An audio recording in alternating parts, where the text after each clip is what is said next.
Hello guys, আসসালামু আলাইকুম। সবাই কেমন আছেন? আলহামদুলিল্লাহ আমি ভালো আছি। চলে আসলাম আর একটি রেসিপি নিয়ে, গ্রাম্য স্টাইলে পুঁটি মাছের রেসিপি, অথবা পুঁটি মাছ ভুনা বলতে পারেন, ঝাল ঝাল। এভাবে পুঁটি মাছ রান্না করলে একবার খেয়ে দেখুন, অসম্ভব মজার হয় এই পুঁটি মাছের রান্নাটি। তাহলে এখানে অফ ক্যামেরাতে পুঁটি মাছগুলো ধুয়ে কেটে পরিষ্কার করে আমি নিয়েছি। দেখতেই পারছেন পুঁটি মাছগুলো পরিষ্কার করা হয়েছে। এখন আমি চুলায় প্যান বসিয়ে দিব।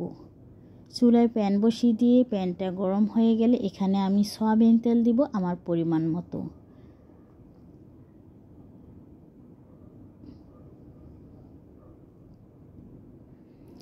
সয়াবিন তেল দিয়ে এখানে আমি পেঁয়াজ কুচি দিচ্ছি 1 কাপ।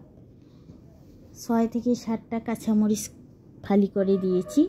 দিয়ে আমি কিছুক্ষণ নেড়ে চেড়ে নেব। পেঁয়াজ আর মরিচ একটু কালার চেঞ্জ হয়ে আসলে তারপর আমি মশলাগুলো দিয়ে দেবো, তাই একটু সময় নিয়ে ভালোভাবে ভেজে নিতে হবে।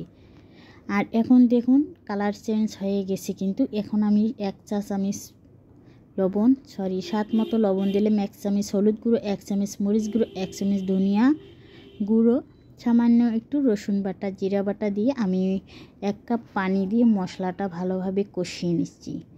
মশলাটা কিছুক্ষণ সময় নিয়ে কষিয়ে নিতে হবে। যখন পানিটা শুকিয়ে যাবে, মশলা থেকে তেল ছেড়ে দেবে, বুঝতে পারবেন আপনার মশলা কষানো একদম পারফেক্ট হয়েছে।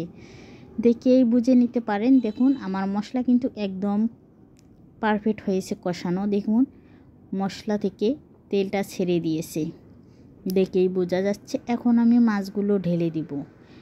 মাছগুলো এখন ঢেলে দিয়ে আমি মাছগুলো সাবধানে নেড়ে চেড়ে নিব।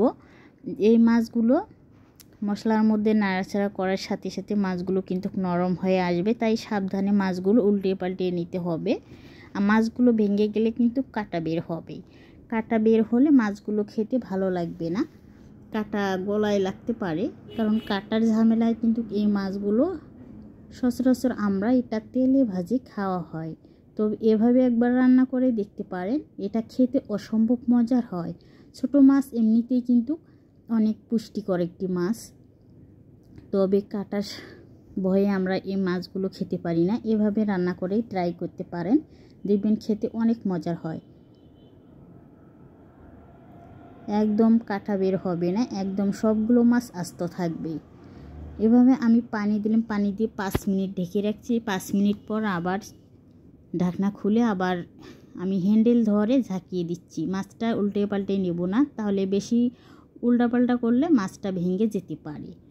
তাই আমি হ্যান্ডেল ধরে ঝাঁকিয়ে ঝাঁকিয়ে নিচ্ছি।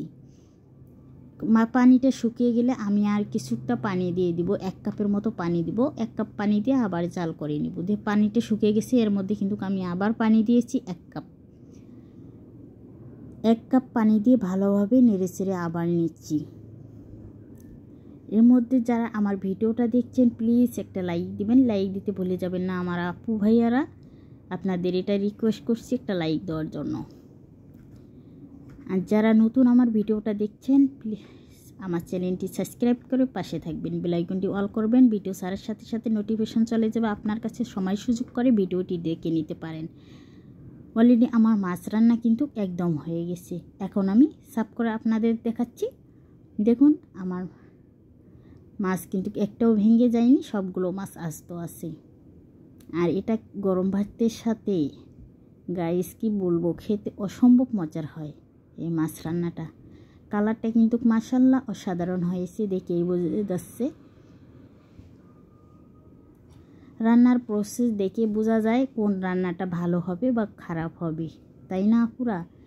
গাইস দেখুন রান্নাটা কতটা লোভনীয় লাগছে। এভাবে একবার হলো আপনারা ট্রাই করতে পারেন।